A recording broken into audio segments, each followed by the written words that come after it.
বাংলাদেশিদের উদ্যোগে ঈদের প্রধান জামাতকে কেন্দ্র করে কানায় কানায় পূর্ণ পর্তুগালের রাজধানী লিসবনের বাংলাদেশি অধ্যুষিত এলাকার মাতৃ মুনিস পার্ক।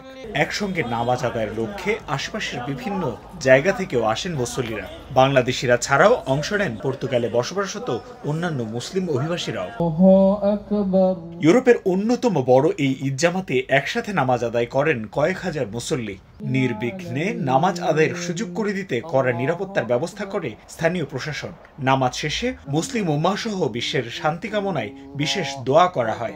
দেশীয় আমেজে ঈদ উদযাপন করতে পেরে উচ্ছ্বসিত মুসল্লিরা। খুব ভালো লাগছে, একদম মনে হলো যে বাংলাদেশে আছি।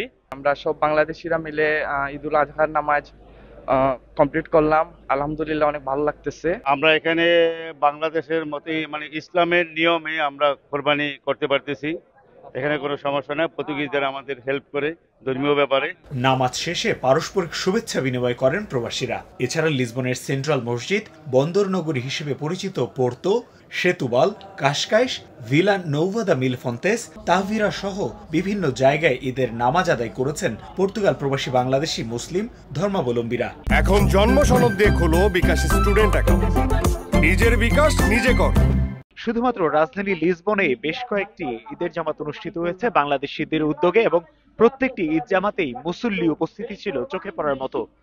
মুসলিম ধর্মাবলম্বীরা শান্তির ধর্ম ইসলামের সৌন্দর্য ছড়িয়ে দেওয়ার পাশাপাশি পর্তুগালের সব বাংলাদেশিরাই সুশৃঙ্খল কার্যক্রমের মাধ্যমে এগিয়ে যাবে এমনটাই প্রত্যাশা সবার। তারিকুল হাসান আশিক, সময় সংবাদ, লিসবন, পর্তুগাল।